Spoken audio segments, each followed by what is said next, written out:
If you are not muted, please mute yourselves during our presentations. And welcome, Happy New Year. We can still say this since it is our first meeting of the year. We'll have quarterly meetings of the neighborhood organization. This is your registered neighborhood organization with the city.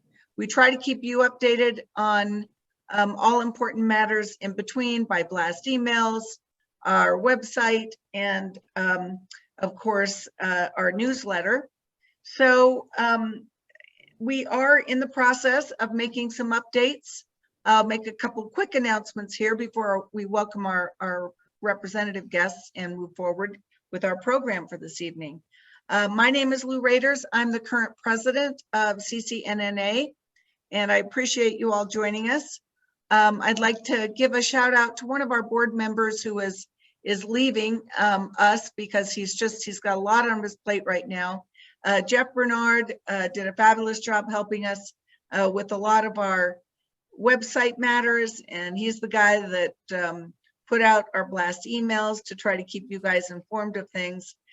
We wish Jeff the best. He is going to help transition, but he's leaving a big hole, and we are looking for someone in the neighborhood who has expertise in all things spreadsheet, website creation, able to upload things to the website and send those kinds of emails. We are still working on a new website, which we hope to launch very soon. But if you are interested in serving on the board, especially with those talents, please send me an email. You can send that to info@ccnneighbors.com, and we will reach out to you. But so we do have a special need, and we certainly would love to have anybody with some talents that could help us do what we're supposed to do, which is educate you, keep you informed, keep you connected, arrange for our very many educational and social activities and gatherings. So with that, we have some very, very important people. So I am going to get to them first, and then we have other really important people who will be developing the West Cherry Creek Mall area. So with that, I would like to start with Senator Hansen, who I know is here. If you all would go up and change your view to speaker view, you will get a lot more out of our programs tonight. So with that, Senator, would you please unmute and say hello to all your constituents? All right. Well, Lou, thanks so much for the invitation. It's great to be with the group again. I've missed our in-person meetings. I hope we can get back to that soon. It does seem like there's some light on the horizon when it comes to in-person meetings. And so I really appreciate the invitation tonight. So as Lou mentioned, I'm State Senator Chris Hansen. I'm really honored to be your representative in the state Senate, and was formerly your House District 6 representative, which is now ably filled by what I'm guessing is the next speaker, Stephen Woodrow. So great to be with my colleagues tonight, and Councilman Hines as well. But I wanted to give you just a quick update on what's happening at the state level. We have we're 1/4 of the way through the legislative session. We meet from January to May. And so we've just finished the first quarter and starting the second quarter. And I'm very pleased to represent you on the Joint Budget Committee, which is sort of the group of 6 of us, 3 senators, 3 House reps, who get together and write the state budget and then bring it back for full consideration. And we're in the middle of that process right now. I'll be taking over as vice chair of the JBC next week, and really working hard on kind of line item by line item at this point. A $40 billion state budget, roughly, about 1,000 line items in that state budget, and lots of things that affect us every single day, whether you've got kids in school. Of course, K-12 is a big part of state funding, Medicare, Medicaid, healthcare spending, behavioral health, Department of Corrections, right? All the big things in the state budget we are working through line by line right now. And I would love to hear, from folks anytime about what you think we should be prioritizing, especially as we're working hard on kind of the recovery efforts coming out of the COVID pandemic. To put it in context, we typically have $300 to $400 million of new spending decisions to make in a given year. This year, we have about $4 billion worth of new spending decisions to make. That is a combination of economic recovery in Colorado, leading to better sales tax and income tax receipts, but it also is largely a function of the federal help that the state has received over the last couple of years. And we spent some of that last year, but kept some of our powder dry, so to speak, and are now really trying to focus in on what areas of the economy need the most help, which communities in the state need the most help, and really make sure that we can get that to the right spot to help Colorado recover quickly from the COVID pandemic.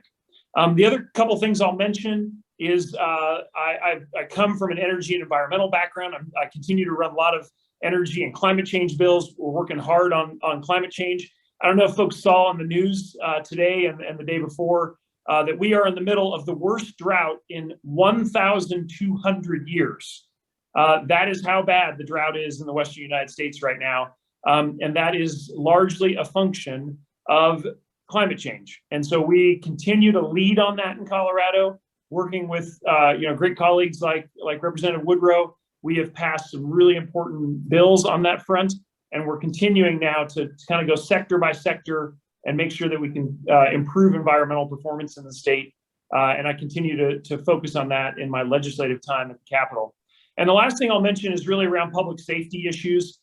We've got a number of initiatives that are being pursued by the Democratic majorities in the Senate and the House, and supported with the governor's help to really improve public safety at the local and the state level. That is a really high priority for us this year as well, as we really, I think, are seeing the need for more focus on homelessness, on some of the drug problems like fentanyl in particular. And so those are really high priority for us this session, and would love to hear from folks your thoughts of how to prioritize those. But Lou, thanks for having me. And I don't know if we have time for questions. I'm always happy to do that. And I'll put my email and phone number in the chat, so if folks want to reach out afterwards. But again, thanks so much for having me tonight and join your meeting. Well, thank you for being here. If I would say, if anybody has a question, please put it in the chat. I will monitor the chat and try to raise some questions. And Senator Hansen, if you wouldn't mind sticking around for just a little bit, we'll ask Representative Woodrow to join us, and then maybe Councilman Hines, and then I'll monitor the chat for questions. Does that sound okay? And then you're welcome to stay for a very exciting presentation by East West Partners, which I know you're dying to see, but we know also respect that you're very, very busy. So again, thank you for being here, Senator.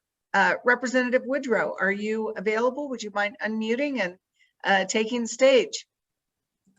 Yeah, I'm here. Thank you so much, Lou. It's so wonderful to see everyone tonight. It's just great to visit with you on a Tuesday evening.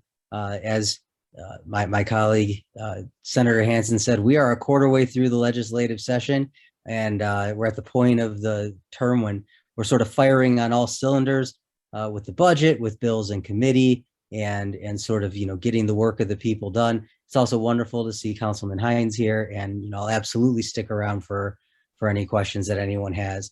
I just wanted to, add a few things to what Senator Hansen touched upon. Some of the bills that I'm running this session.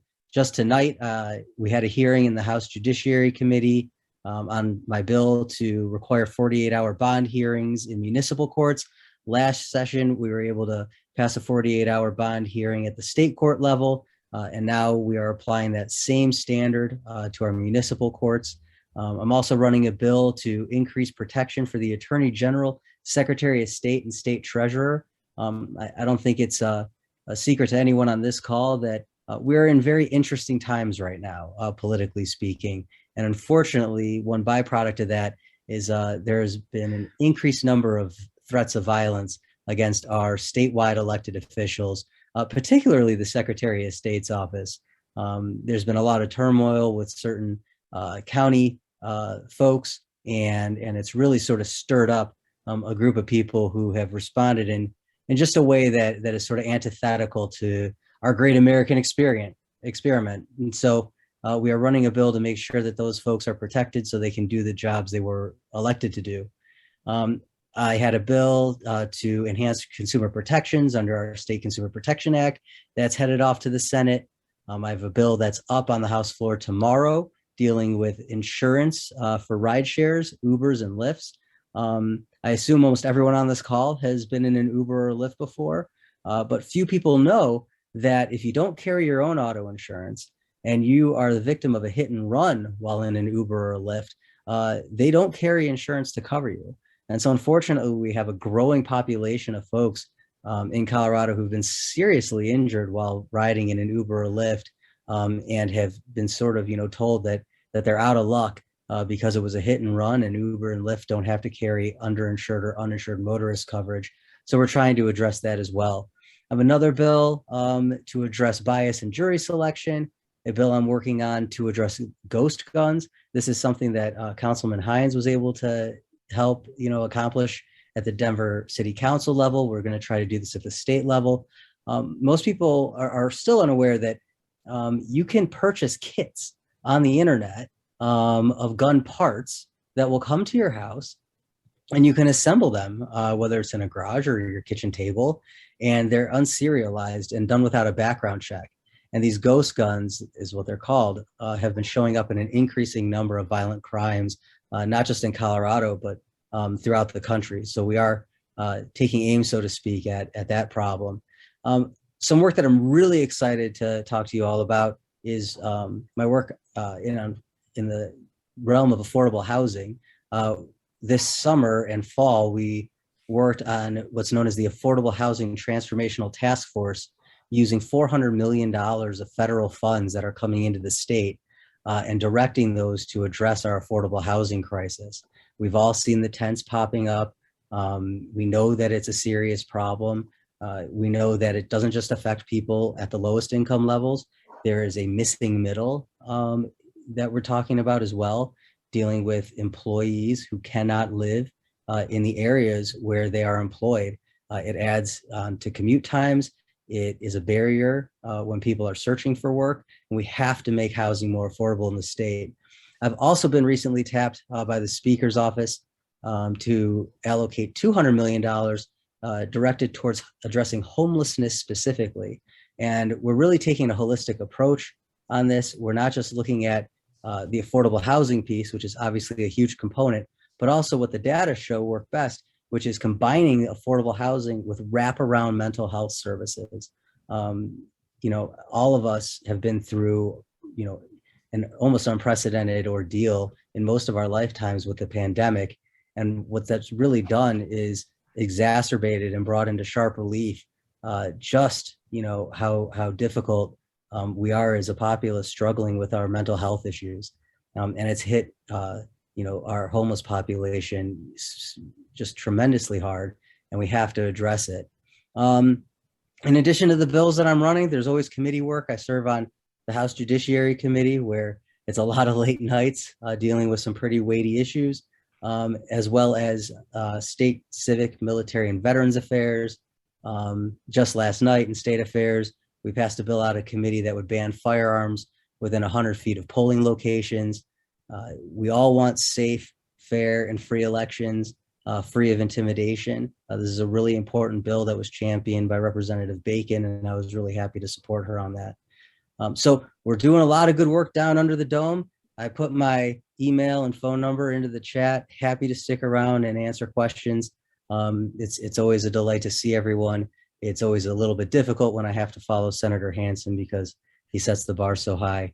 But that's the way it crumbles. It is great to see you all, and I'm happy to stick around. Thank you very much. There is one question. Senator Hansen, it looks like you've already seen the question. The question for everyone, if you didn't look, is that there's a concern about quickly evolving technology relating to artificial intelligence, including facial recognition, and what new legislation do we anticipate being introduced to monitor the use of this technology? Yeah, really appreciate that question. It couldn't have been better timed, actually. So thank you, Jeff. I've just introduced a bill on this very topic. And the short time we had, I think I'm sponsoring about 38 bills right now. So I didn't go through all my bills, but I'm super excited about this one. I've been working on it for about a year and a half with Senator Buckner from Aurora.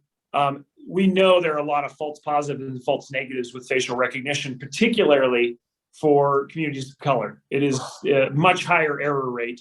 And so that is something that has really been front on my mind over the summer, working on new bills.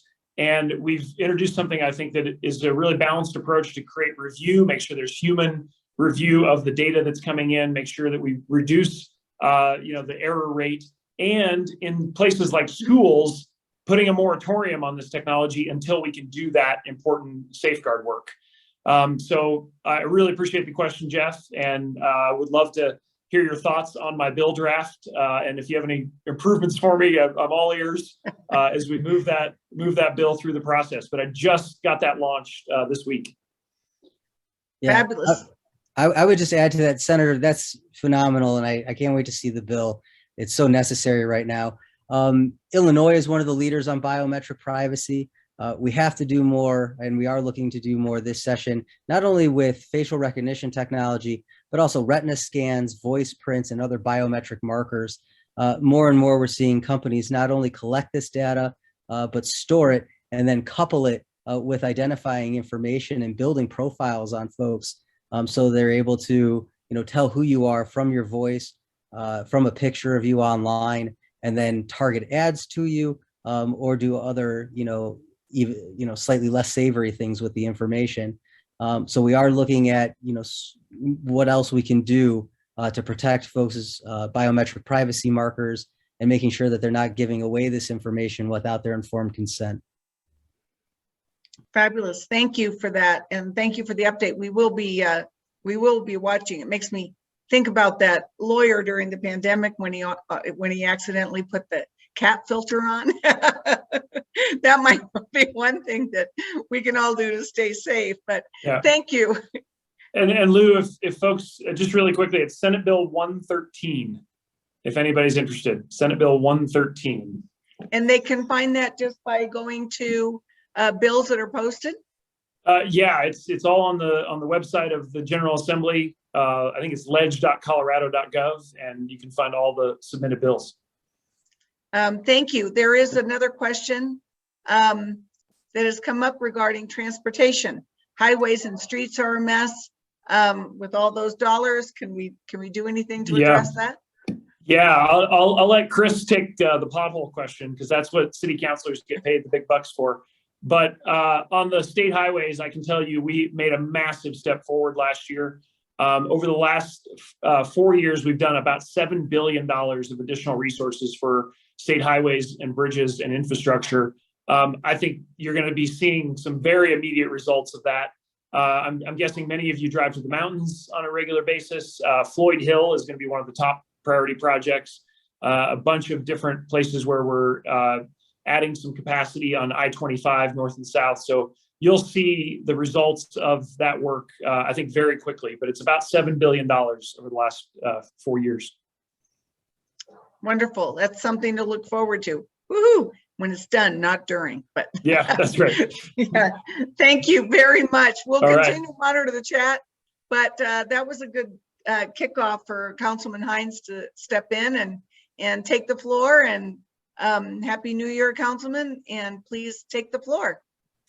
Well, Happy New Year to you and to everyone here in Cherry Creek North, Arno. And I just mentioned we have about 29 registered neighborhood organizations in District 10 or Denver's Perfect 10, and Cherry Creek North, Arno, is just always one of the strongest. I mean, we've got 84 participants here, and this is in a virtual setting. When we're in person, it's also, get 100 or more, 120 people attending. So this is really one of the strongest Arnos in District 10, I would imagine, in the city.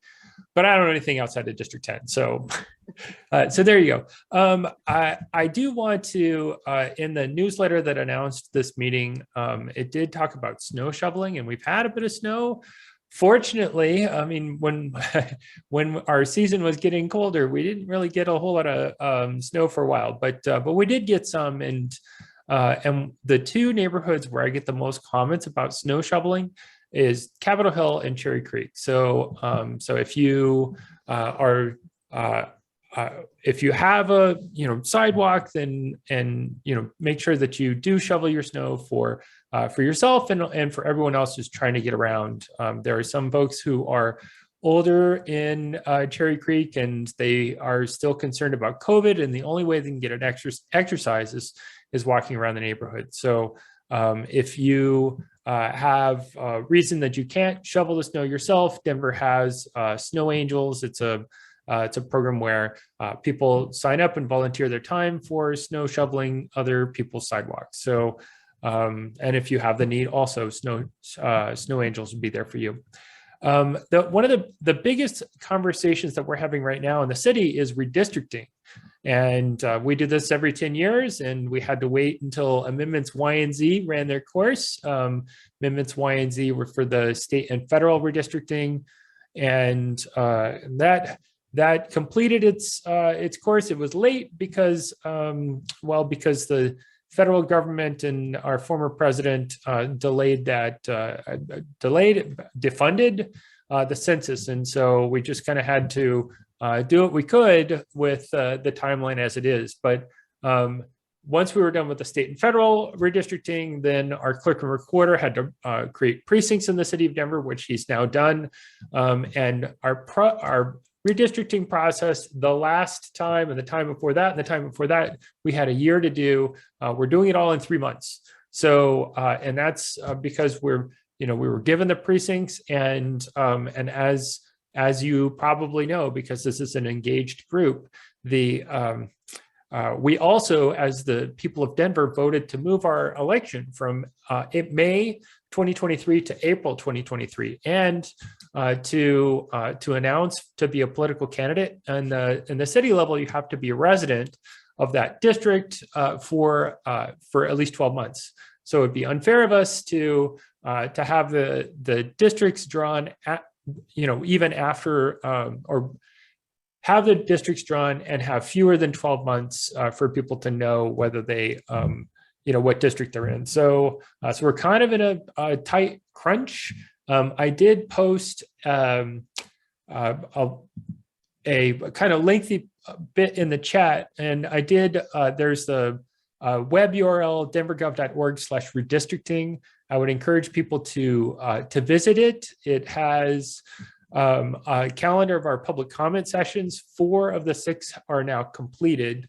The fourth one just wrapped up at 7 p.m. tonight. And so we have 2 more, and you're welcome to participate in those. You're welcome to go to those public comment sessions, or I would love to have your feedback as well. There are 6 maps that the council members have sponsored.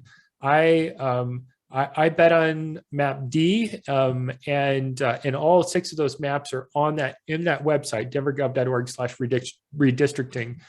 3 of the 6 have me retain Cherry Creek.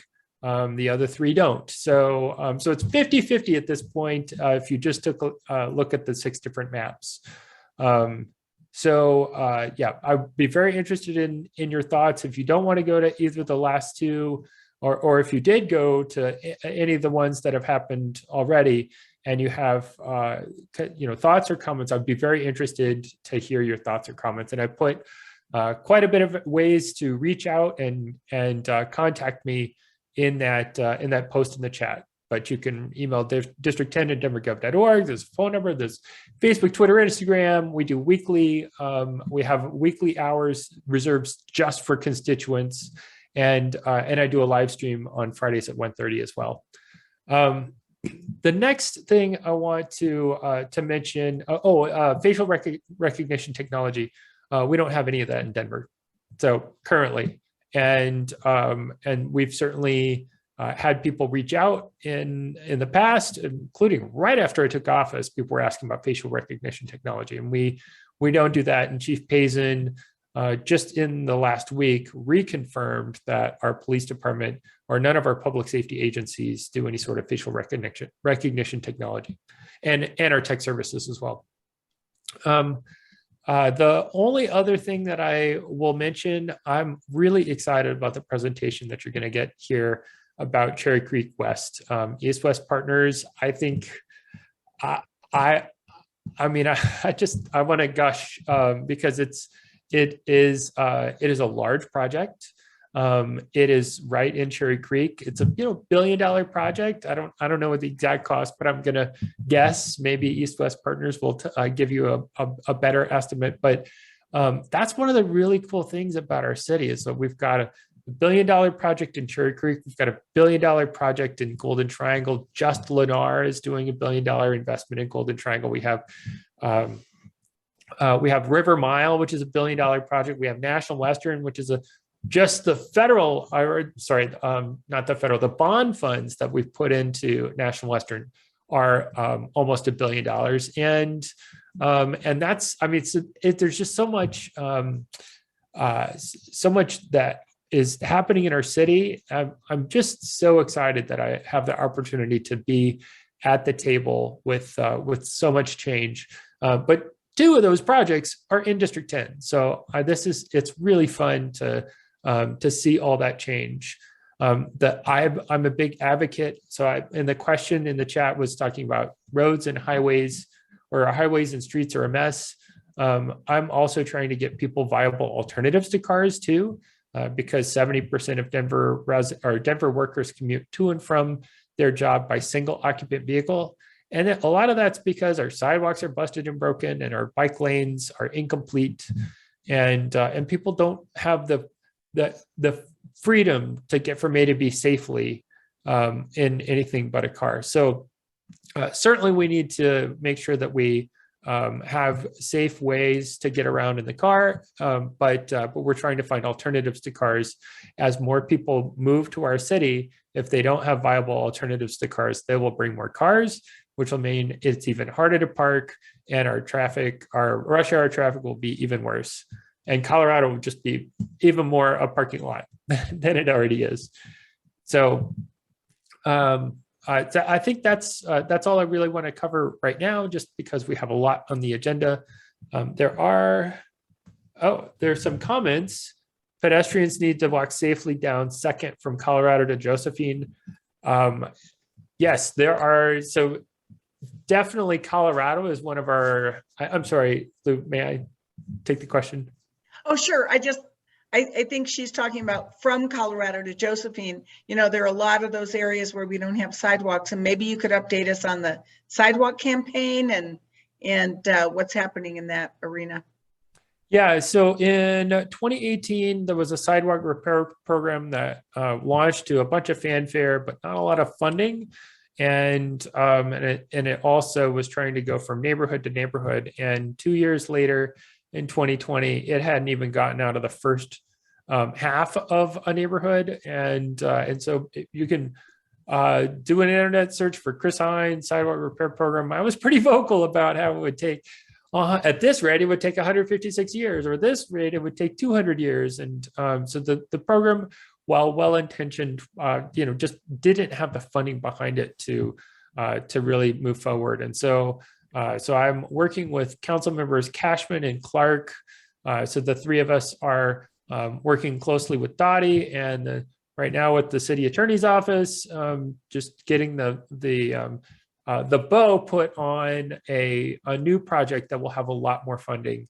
One of the requirements was for us to increase parking meter fees. We hadn't done that in a long time. And when we looked at peer cities, our parking meter fees were way lower than peer cities. But with that extra funding, we intend to put a lot of that into our sidewalk repair program. So that's right now we have engaged a third-party vendor that is going with a robot through the entire city and mapping our sidewalk network. And then once we have that information, then we should be announcing the new program in the next. they told me Q1, and now we're halfway through Q1. So I'm going to say in the next couple months, because government always says one thing and then it's always a little bit behind. So I'm crossing my fingers to have it in the next couple months. But if it is anything like what we've heard from our Department of Transportation Infrastructure, it should be far fleshier than what we had given to us in 2018. But we have so many missing sidewalk areas, including Second, along Colorado itself, which is a major transit corridor. We have missing sidewalks. So right by Cherry Creek Mall, there's some missing sidewalks there too. And so we need to make sure that we have viable alternatives to cars, because again, otherwise we'll just have more people in cars. And I would say that one thing, when you see development, if an older property without a sidewalk is redeveloped, that would be a requirement to put in that sidewalk in a way that meets the requirements for the current sidewalk system. So that may be one good thing about properties redeveloping. We have a couple of other questions. I'm going to wind it down pretty quickly, and Councilman Hines, I hope you stay on to see the presentation once again if you have the time, because I think a couple of these questions, this question about a possible pedestrian bridge has come up over the years that I've lived in the area, which goes back to 1985. So we'll try to make sure that we think about that and talk about that in the context of the East-West Partners presentation. But I don't know if there would be a, let's see, right now I think we did have a question about the homeless encampments, if you want to say anything more about that. Well, that's an easy problem with a quick answer. I'm just kidding. That obviously is a tough conversation, and we are heavily constrained by the judicial branch and the multiple settlements that we've gotten from national homelessness entities that are paying attention to Denver. We're the economic engine of the Rocky Mountain region. The city of Denver is, but that means we have resources, and so we get extra attention because we have resources from homeless advocates and homeless attorneys. But we are definitely continuing to work on encampments. That means making sure that we provide initial outreach to those who are in encampments. That also means that we have a bit of, that's a bit of the carrot. We also have a bit of the stick, which the mayor's office likes to call them cleanups.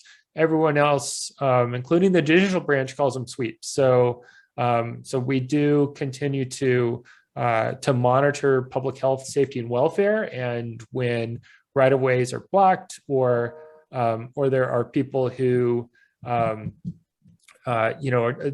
living in squalor or filth, or there's trash or debris or rodents, then we will have to clean up those areas. We've had more and more of our parks closed in District 10 as well. Civic Center being a huge example.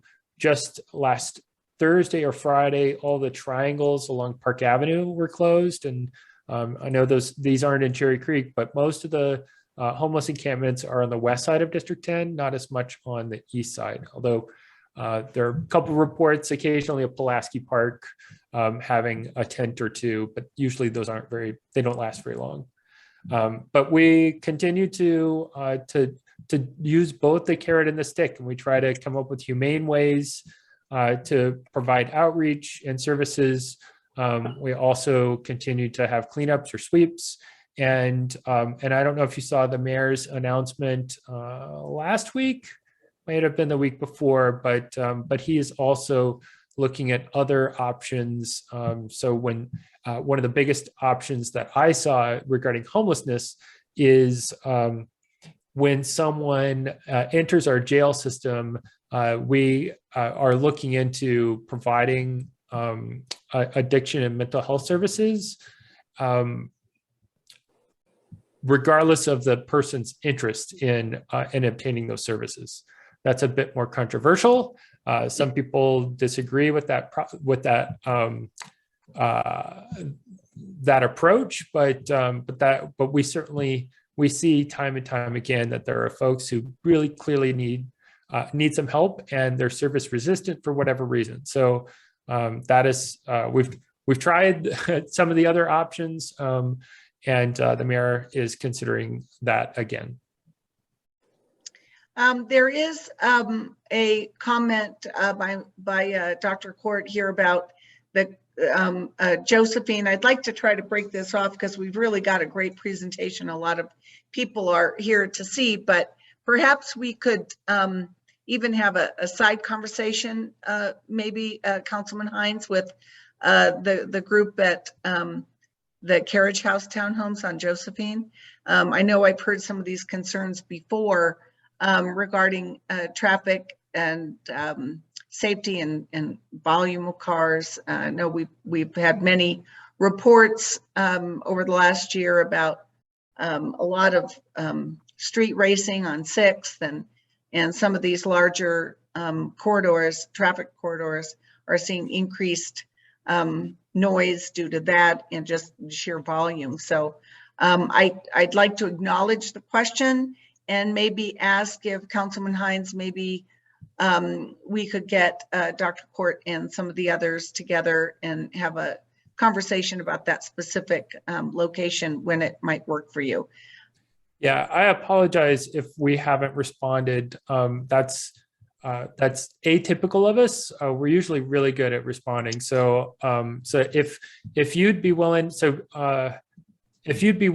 and I'll put it back in the chat again, just to contact us using district10@denvergov.org, or any of the contact information. Haley Clark is my neighborhood liaison who works in Cherry Creek, and she's on this call tonight. Her camera's off, but just so you know, she is a lifelong resident of Cherry Creek.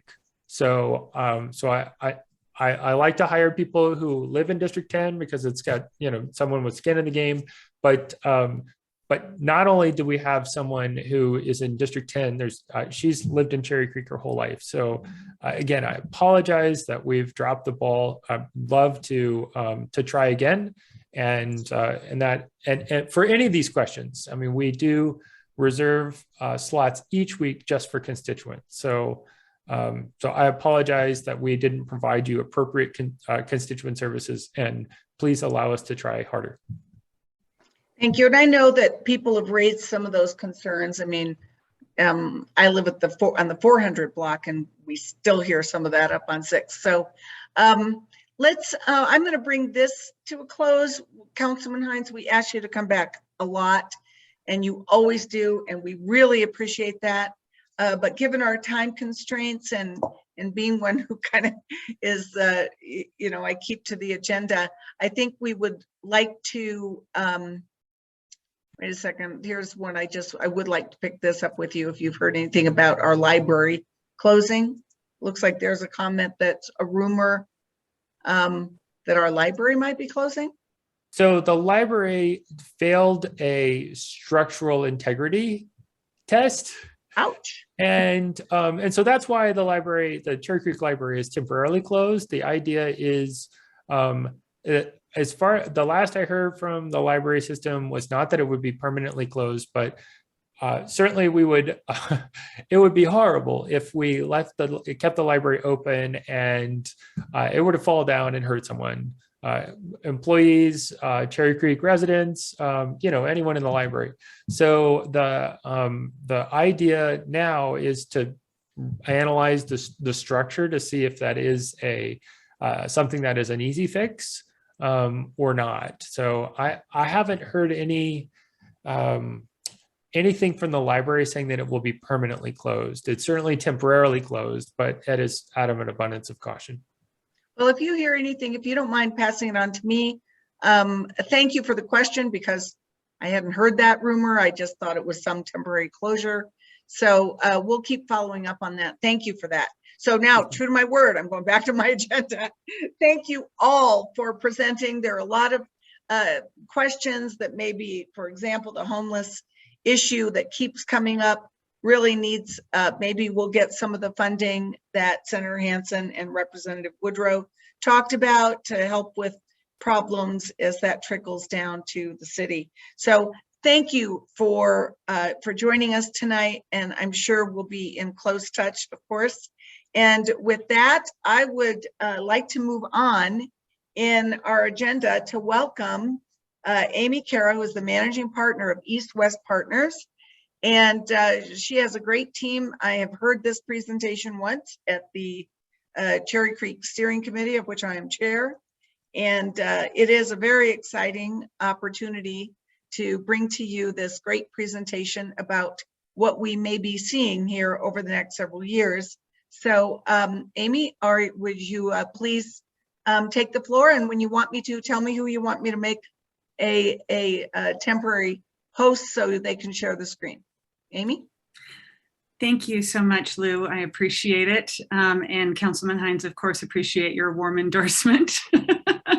I would say, because I know certainly Senator and Representative, if you're still on, that your time is really valuable. And if tonight is not the time to hear this presentation, but you would like to hear it from us, certainly reach out. And we would be more than happy to give you a presentation on this if you like.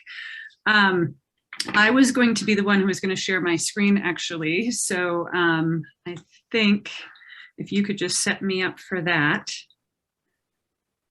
Okay, let me. While you're coordinating that, the other person that I have here with me today is Jenny Jacobs. She's the development partner who works on our team, who is going to be leading our efforts in Cherry Creek. So wanted to welcome Jenny as well. Nice to meet you. Okay, you should be now a co-host, and you should be able to share your screen. Again, everyone, if you would just make sure that you go to a speaker view, and hopefully everyone can see the screen. Hang on, let me make sure that I'm sharing the one that is full screen. Can you guys see that? I can see it. Okay, great. Yes. Perfect. All right. Well, again, thank you so much for having us here today. We're very excited about Cherry Creek West, and looking forward to sharing it with you, getting your comments and your questions, and sharing a little bit about our timeline and the process and so on, so that you know what is ahead. It takes quite a bit of planning to create something like this, and we look forward to engaging with you on that. First and foremost, this is really truly a partnership. We've been working on this project since about 2015, so years in the making, in conversations with the Buell Foundation, who actually owns the land underlying not only this site, but also the entirety of the Cherry Creek Shopping Center, all the way over to where Container Store and Flower Child are today. And then of course, Taubman. Taubman is the operator of the mall, and have definitely been a big part of our discussions and planning here today. So lots of work creating that partnership, but it's all been very worth it to make sure that we're all very well aligned in what we're going to be creating here together. So a little bit about East West Partners.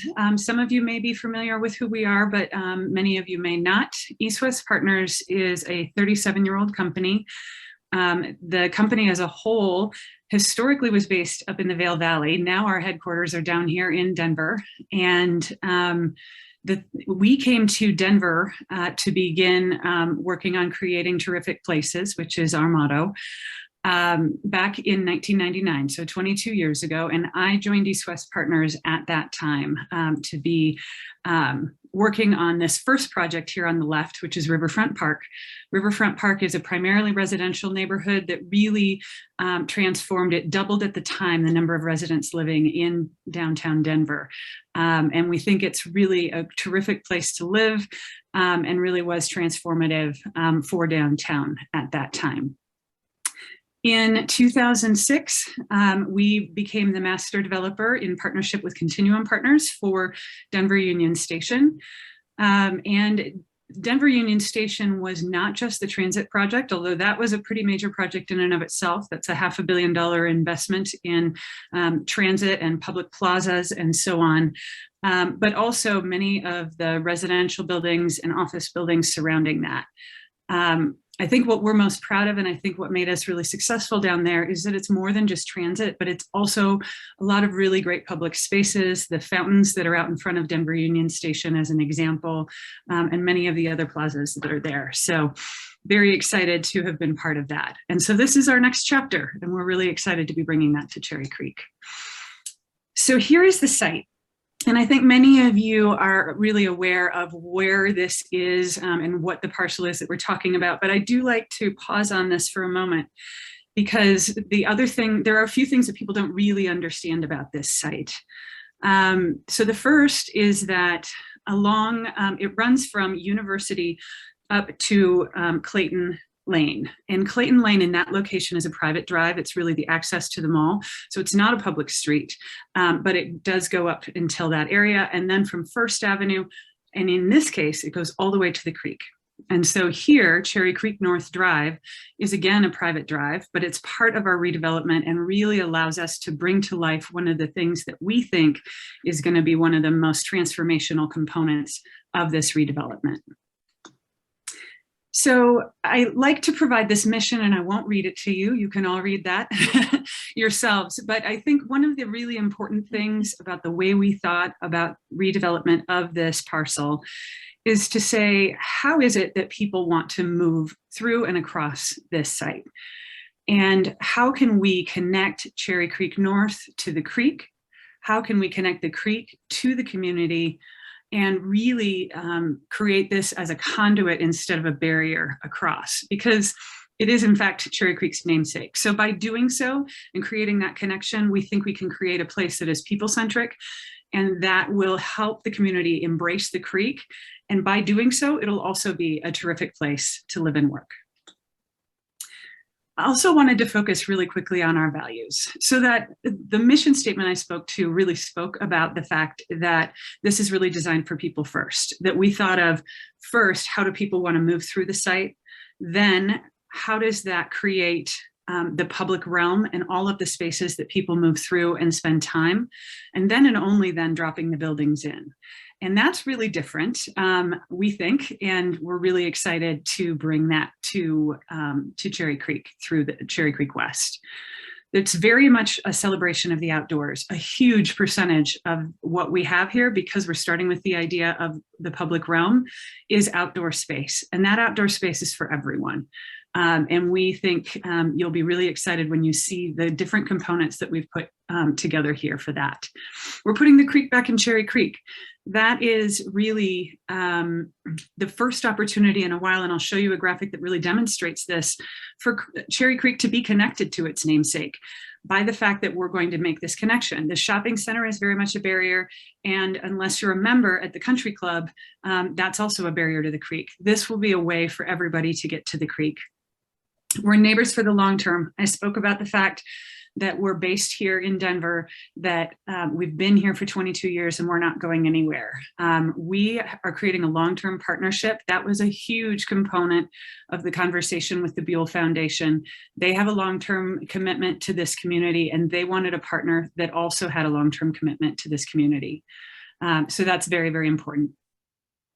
It will be centered around wellness. A lot of that has to do with the outdoors space, but as you think about the indoors, making sure that there's healthy, fresh air coming into the businesses and to the residences that are there, making sure that we're creating these really great walking paths and great ways for people to be engaged outside and get exercise. And then also just how we think about how we tenant the buildings and so on and so forth. Lots of different ways to think about that. When you see the plan, you'll also see that we're creating the neighborhood's new front yard. If there's any one thing that hasn't necessarily been as prevalent in the recent redevelopment in Cherry Creek North, it's been that there hasn't been a lot of great outdoor public space. We will have a really great space for everybody to enjoy as a centerpiece for this neighborhood. We'll be unapologetically sustainable. There was a conversation about that from Senator Chris Hansen, the importance of our climate. And really, again, partially because we've got this long-term lens, but also just because it's East-West Partners' core value, we will be making sure that this is a sustainable project, both in the indoor spaces and the outdoor spaces as it comes to life. And in sustainability, as well as in many other ways, we hope to be a role model. We believe that Riverfront Park was a model for how you can create residential development, that Union Station was a model for how you can really create a new center for downtown that is additive and doesn't suck energy from other places. And so we think that we can really create something wonderful here in Cherry Creek West that is the same. And then where work isn't work. Obviously, we're all trying to rethink what it means to get back to work and how we might want to look at it. There were some really nice things about how we were able to spend more time maybe with family that were close by and so on. And how do we really want to think about going back to the office? We hope we can be really thoughtful in creating the new work model so that this is really the way that people want to think about getting back to work when they do. So again, putting this site in context, you can really see that these neighborhoods right now really stop. Like as they connect towards the creek, they really stop at the mall, and there's not a great connection across to the creek. This site provides that opportunity. And so what we imagine is that the neighborhoods for Cherry Creek North, as well as the other surrounding neighborhoods and Country Club and others, will be able to use this as a conduit through to the creek, and the creek connectivity will be a way for others to get up to this site and beyond into Cherry Creek North as well. So here, I'm just going to show you quickly what the development looks like. I'll be unpacking this in its individual pieces, but I think it's really great to provide the context for what it looks like overall, how we have a variety of buildings. They are not aligned in a way that you might typically imagine, but importantly, there's that neighborhood's new front yard, which I'll speak about here a little bit. You'll notice this great new connection to the creek. And you'll notice that we're focusing on a great new connection for pedestrians at First and Clayton. And I did see the question in the chat that spoke to how pedestrians might move. So here, speaking about how that kind of breaks down, I wanted to outline how we really are thinking about the public realm as the driver for how we set this up.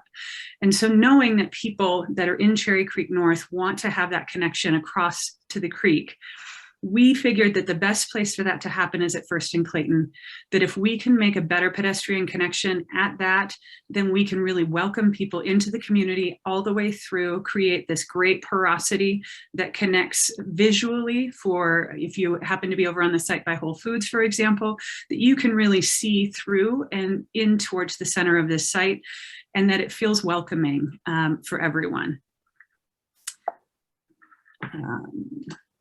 And then speaking to that porosity again, this is sort of an image looking through from the First Avenue side, just showing how you can really connect across. You can see visually through to that amphitheater space. You can see to many of the other public spaces that you'll be able to walk through and enjoy in the site as well. So now breaking it into its two pieces. So this is the top half of Cherry Creek West. First, over on the left-hand side, on the upper end, where that building G is, one of the big things that we think is really important to create is a new gateway for Cherry Creek.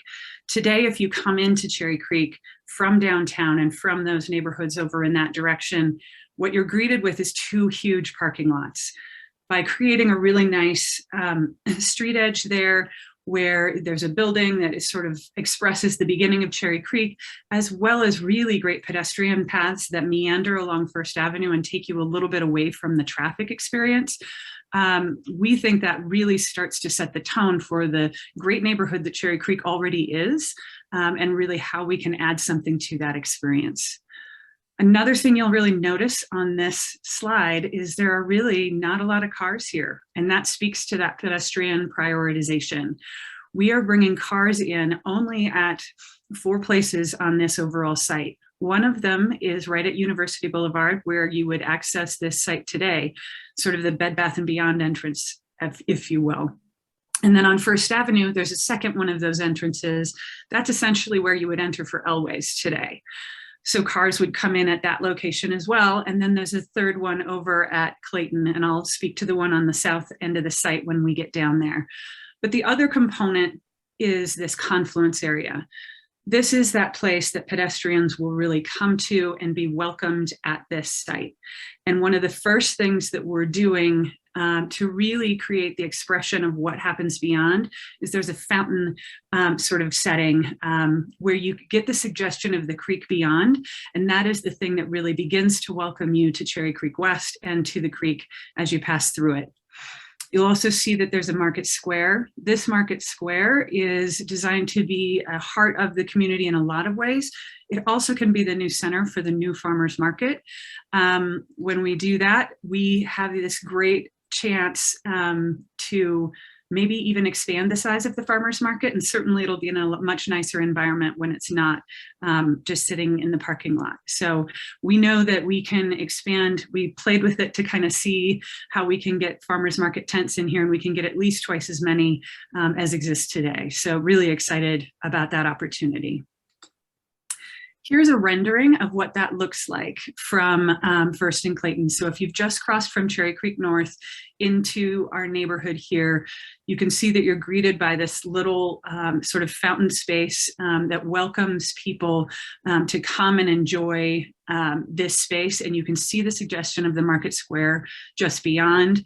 Activated first and second floor spaces. We call it really activating the first 30 feet because that's what your eye really experiences the most, and making sure that we're creating uses there that are additive to the existing Cherry Creek community. So not competing with what there is for shopping in Cherry Creek North or in the shopping center, but instead being additive and really raising the bar for this neighborhood. And now looking at the southern half of the site. So again, you can see the market square there up at the top in the center. You can see the 2 entrance points where there are cars that access into an underground garage. Again, all 4 of these are places where you can do a drop off, but you can also access an overall garage beneath, which I'll talk about here too. And now you get a little bit of a close up on that amphitheater green. So all of this is happening at grade. And that I think is one of the really important things about this. As you move through from First and Clayton and you walk all the way through, everything is happening at the same level, which is great for walkability. It's also great just for visually knowing that you're being connected to the creek at that point. And then you can also see that what we've done here, because Cherry Creek North Drive is a private drive, we would like to bury that street underground and so that we can have an at-grade connection across to the creek. That really creates that welcoming experience where you'll be able to see that. And underneath there will be another access point to the parking garage below. We also have this little sunset deck that is a great place where anyone can go and look at the great sunsets that happen over and across the country club. So here's a rendering from standing really at the center of the site, kind of by Market Square. You can see that, again, that activated retail there on the left-hand side. You can see that as you're thinking about moving between buildings here, you're not doing so as a car, you're doing so as a pedestrian. You can easily walk around in this area. You can see some of the suggestions of the sustainability that we talked about. There are bioswales that capture all of the stormwater that moves through the site. And you can then see the amphitheater beyond, the trees in the background, and the buildings start to suggest the creek itself, as well as the residential that happens on the other side. And then there is a stairwell that goes up to the left. You can see there that is one of the ways that you can connect across to the shopping center. There will also be an elevator there too, but it's a nice way to then connect across to the shopping center as well. Here's a little close-up of that connection to the creek and how that works, because I think that I find sometimes that can be a little confusing to people. So Cherry Creek North Drive sort of dives down below. It needs to happen, slowly to make sure that it's a nice, smooth transition. That connection at that creek is really right at grade, again, something you can really see across. And then we pop back up to grade by the time we get over to Clayton, so that you can easily access the shopping center from that Cherry Creek North Drive access, just like you do today. So here's a rendering standing really on top of that landscape bridge, looking across that amphitheater green. The idea of this is that, yes, there would be some performances that would happen in that amphitheater, and those would be these great energizing things for the community, but that it's also a great place to throw a Frisbee, for there to be yoga classes, for people to stop and have a picnic for lunch, things like that. And so we want that to be this great new, truly the neighborhood's front yard, that is a great place to be, whether there's something actively happening or it's just something that you do casually on your own time. So I like to kind of show this little cut through too, because I think it also sort of puts this into perspective a little bit. This is starting from over on the Cherry Creek side. So again, to the south. That's the place where you can see that the Cherry Creek Trail would connect right at grade right here. You can see where that red sculpture is. That's sort of an image that depicts right there at the top of the landscape green, or that landscape bridge that's right there at grade, how that amphitheater is there, again, with some yoga happening along the side. That Discover a Path note talks about the porosity. That's really how we want to make sure that even at grade, you can move through between the buildings. That's that walking paths and the wellness that we talked about.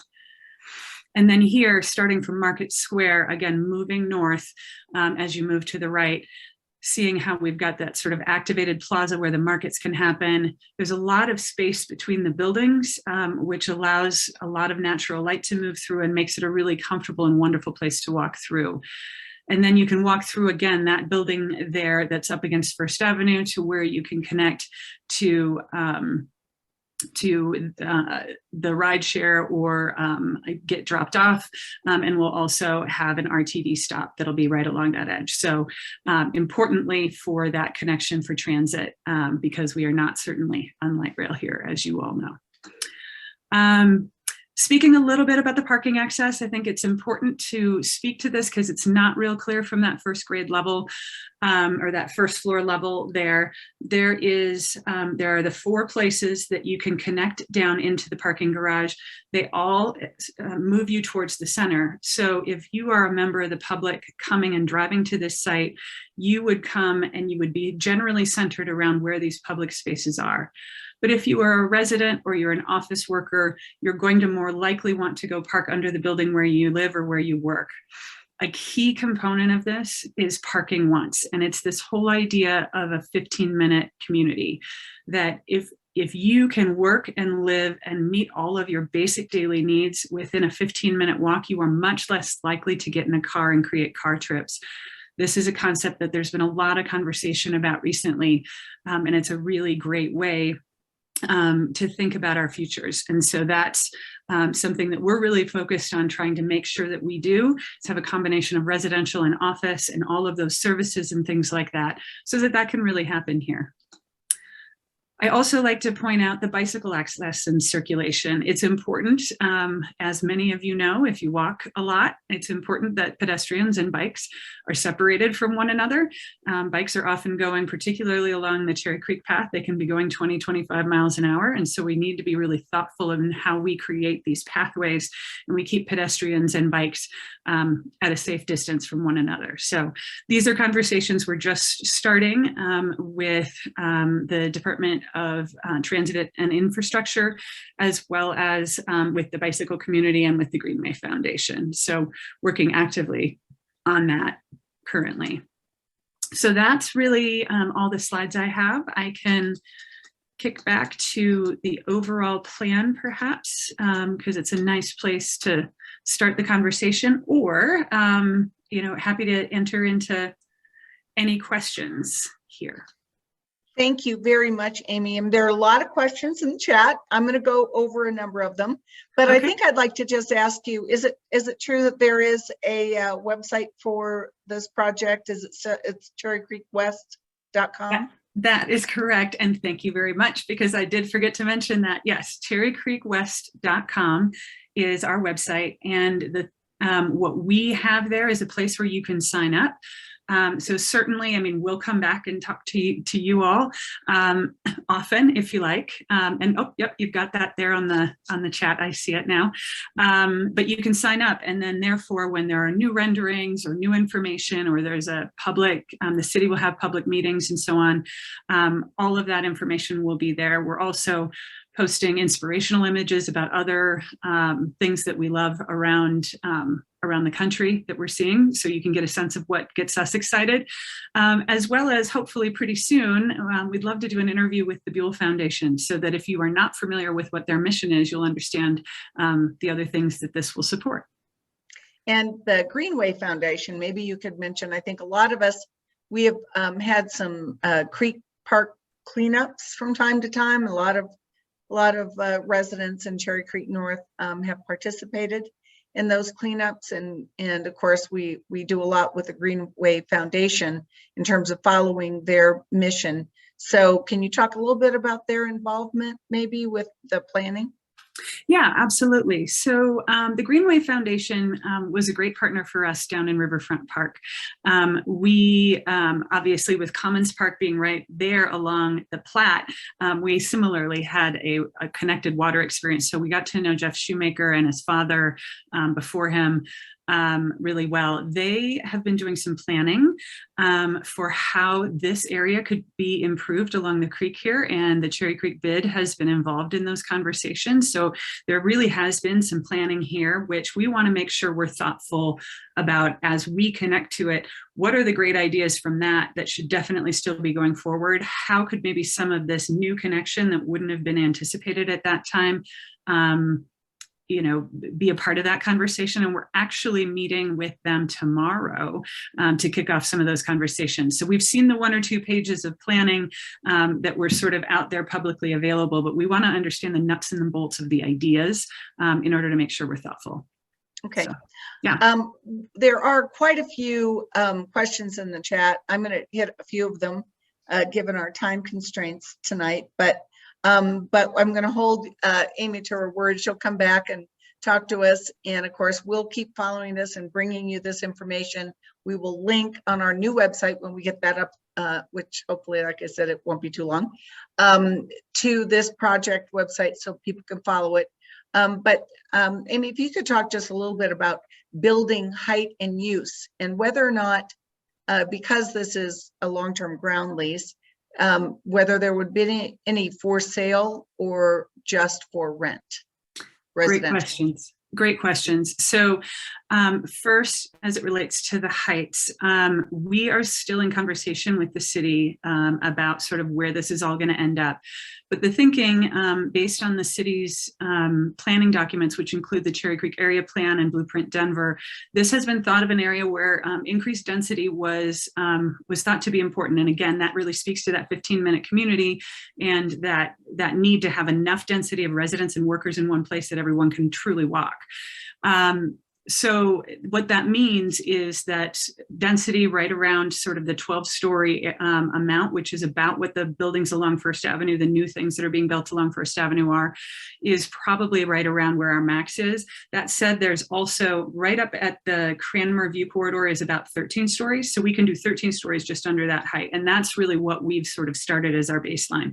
So somewhere in that But the idea is for it to be contextual, and then also for it not to be uniformly spread throughout. So just because there might be buildings that are 12 or 13 stories in one place, there might be other buildings that are 8 stories. And this idea that there's this variability that allows for this great sense of views throughout, and also just this organic feeling to the community where it doesn't feel like it was all built together as like an office campus or something.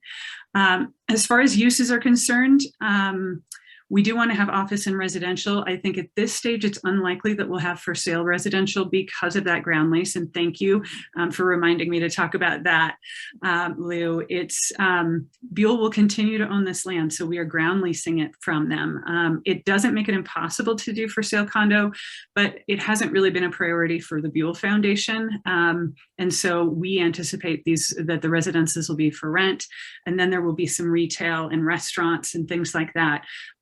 Again, to support what's already happening here in Cherry Creek. Did I answer all those questions, or was there another one in there? Oh, no, I was trying to bundle a few of them. Yeah. There was a question about the bike lane, and I assume that you're working with we have a good team that focused on bike lanes throughout the city, and this is such an integral part.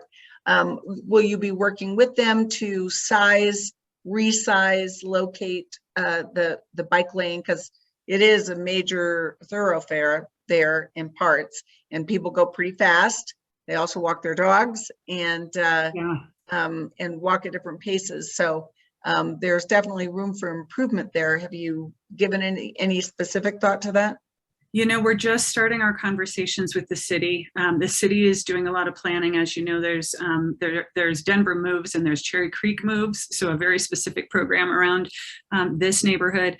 And the city's really trying to think about how to start to separate the people who want to go a zillion miles an hour because they're trying to get to work, and the people who are there for recreation purposes. And so we want to rely on a lot of their thinking, but we need to, also have a seat at the table, because this is going to impact the way people want to move too.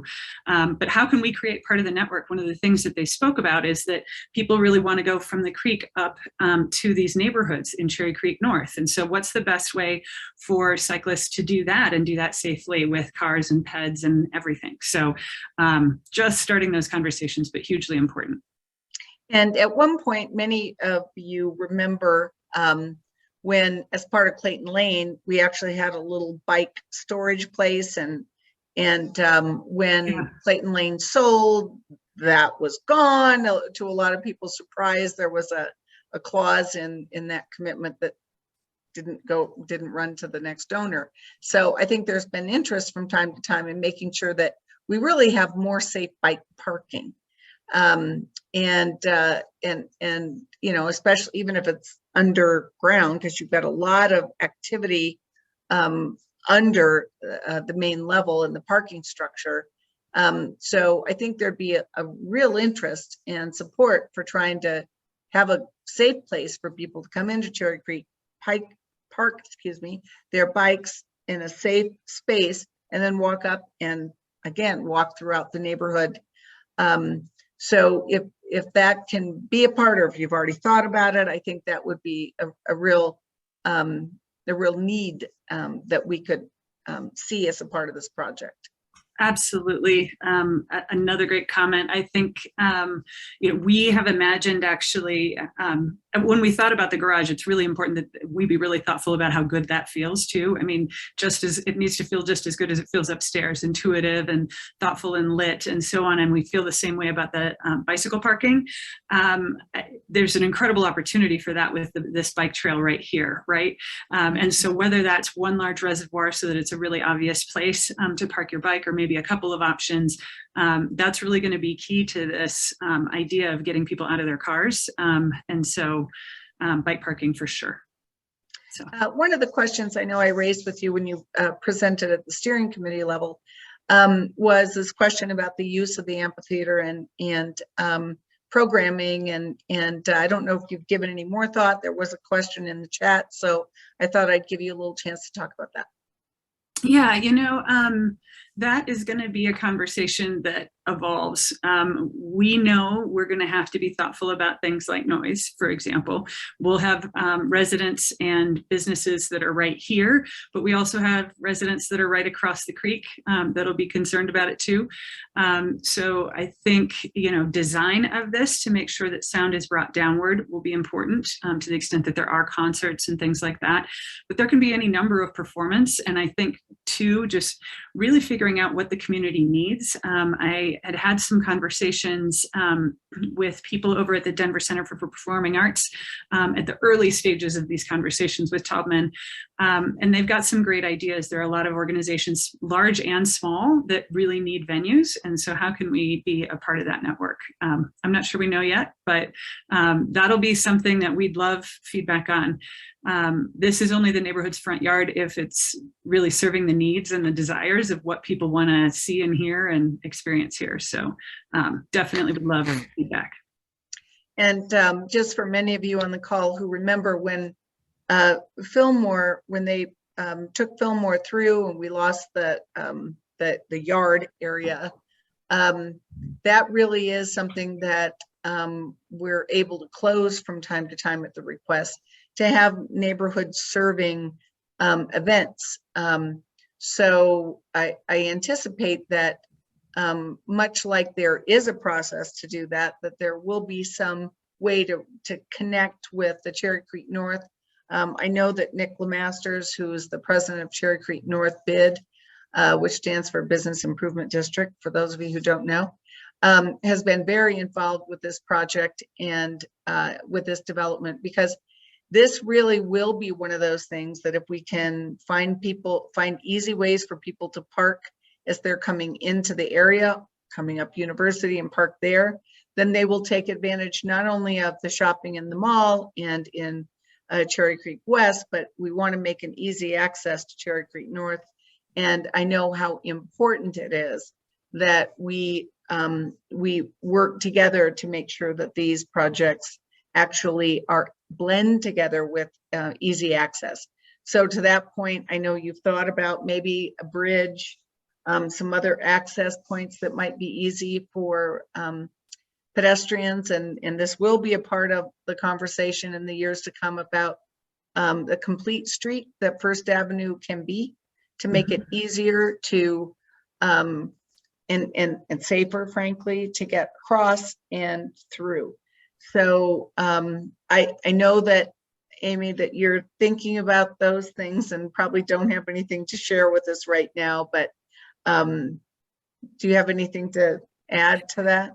Yeah, I mean, I think the conversation about how we move people across First Avenue is a big one. There are a lot of ideas that people have. I think in one of the conversations that we've had, someone even, I think it was one of the city people, mentioned that there's tunnels underneath First Avenue right there. I don't think that that's the right way to move people through here. I think people want to be outside. But there is a question, should it be above grade? Maybe. I think the issue with that, like if it was a sort of a raised bridge, is accessibility for everyone. And I tend to love crossings that happen at grade, but you really have to manage how that relates to cars. I just think if you make it happen at grade, then you're really making that welcoming experience. So, we do need to figure that out. And certainly those are, hearing from people, that helps us really flesh that piece out. And it'll be interesting to see how other cities, peer cities, have handled these kinds of issues where you're really building up in a neighborhood. For everybody on the call in our RNO, the Cherry Creek North area already has a 12 floor maximum. So this is not anticipated to be something like Country Club Towers, which is on the west side of the actual country club. But this will be, from a height perspective, something that fits in with that portion of First Avenue, which is already allowed now by zoning. So I just want to make sure we assuage any concerns about this being one of those developments that looks a little bit like something we can all see when we look across the country club. It's not going to be that tall, but I think we have to be prepared for that level of height and density. But with 13 acres, there's a lot of room, as Amy has pointed out several times, for a lot of open space, for being sensitive to how people are moving through, and to go varying heights in different portions of the property. There have been a couple questions in the chat about Whole Foods and whether Whole Foods, there's any possibility that they're going to be over on the south side of First instead of where they are. Any comment about that? I'm just reflecting that from the chat. Yeah, no, a couple of questions in there about that and just about retail generally. So we do not currently have any plan to move Whole Foods. I think, my understanding, and I do need to, I've talked to a lot of neighbors, but one of the neighbors that I haven't talked to is the folks who own that site where the Whole Foods is. And we've been working on getting meetings set up on that. I think it's next week that I'll be starting to connect with that group. I think my understanding is that Whole Foods has been a little difficult there, hasn't been real willing to close or move or change their entrance in order for that development to get started. I don't know that it necessarily helps anybody for us to just bring them over here so that they can start that. I think Whole Foods, though, is an incredibly great asset for the neighborhood. So my hope is there's a way for Whole Foods to be a part of all of this in some great way, and allow sort of it all to happen. But no, there's no plan for us to take them in. Also somebody asked the question about timing, and I do want to address that. We are in the city process right now. We just started what is called the large development review process. That is, and the city, even they're the ones who gave me this term. They call it the process to determine your process. And because this is the moment when they bring the heads of all of the different city agencies that are going to want to touch this, whether it's transportation or planning, the housing folks, anybody who's going to want to have a piece of the conversation, they need to come and tell us what are their concerns today, and really start us into that dialogue. And so we're just kicking into that. What that means between that and the rezone that we need to go through is that it's 2 years before we're really sort of approved to do anything and could easily, put a shovel in the ground. So then by extension, it's probably 5 years before there are operable buildings here. So that's a little bit on the timeline. We would hope after 10 years, we've got all of it completed. There was a related question, which I feel like I should answer, is what are we going to do about construction, parking in particular? We actually have created a whole little map as we phase and move through this site to try and really keep those construction folks parking on our site and or in specified areas of the shopping center parking away from where other traffic would be. So it's really important to us. It's something that was important to us downtown too, that we really keep that to ourselves. So relating to that timeline question, we want to not create any trouble there. Right. Well, and we know we're not going to hold you to this, but if you do find somebody you can talk to about Whole Foods, would you just kind of give me their number? So we've trying to have that conversation from time to time as well. We are almost at the end of our hour-and-a-half scheduled meeting, and there are a number of questions. I will, we are recording this. I will hope that at some point we can download some of these questions to you and continue to have this conversation. And so if we can get you back, I'm just trying to look at a couple of the other concerns. I mean, I assume at this point you're far from signing credit tenants and identifying any users at this point. Given your timeline, I'm sure that won't happen for a little while. So I'm going to ask you to come back. I'm going to thank you again for a tremendous presentation, concept. We look forward to working with you. We really are, this neighborhood relies a lot on the bid, and the bid relies a lot on us. I think that's true with the mall. We anticipate being the customers, the people who want to office in this area and live in this area and play in this area. So we're very invested in what happens there and in you. We couldn't be happier than to have East-West Partners, who's done such amazing projects here in our neighborhood. So on behalf of all of us, welcome to the neighborhood. Thank you. We really look forward to this long process with you as partners. Wonderful. Yeah. Thank you. Well, I'm very excited to become your neighbor. Jenny and I, we are moving our offices into Cherry Creek. So you'll be running into us on the street and at lunch and at dinner and so on and so forth. So looking forward to seeing more of all of you. Great. Thank you again, Amy and Jenny. Thank you again.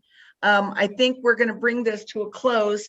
I'd like to answer one thing in the chat about, I was just going to say on the east, there's going to be a Bro project that is 12 stories on the east side of Steel.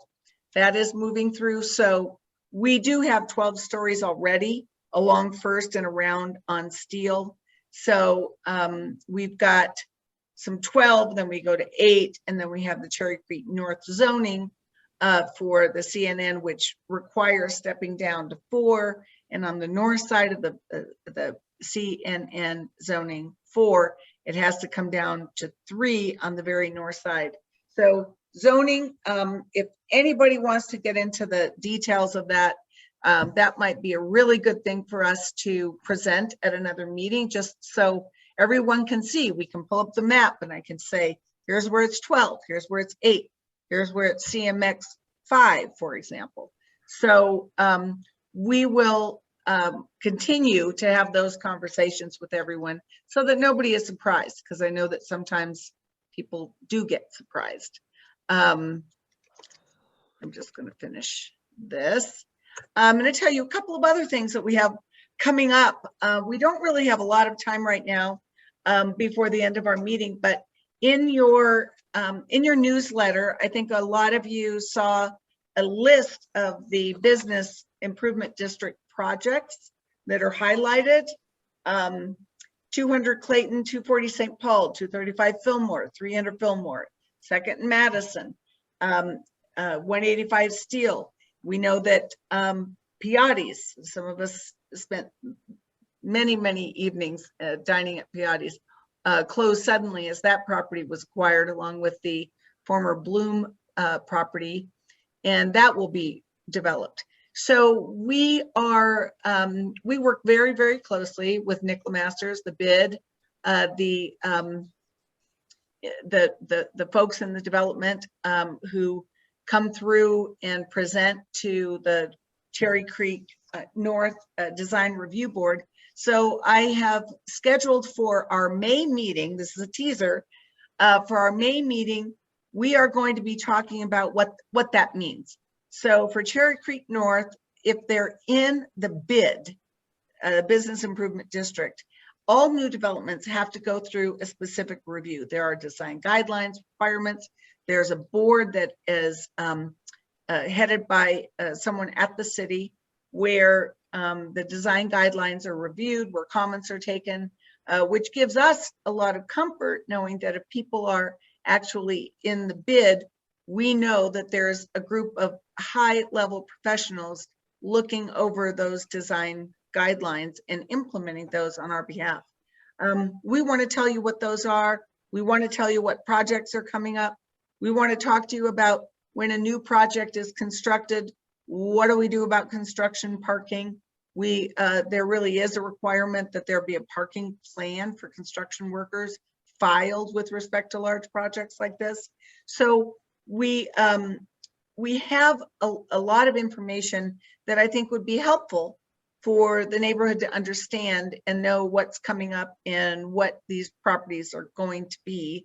For example, the old Bloom property on Josephine is going to be developed.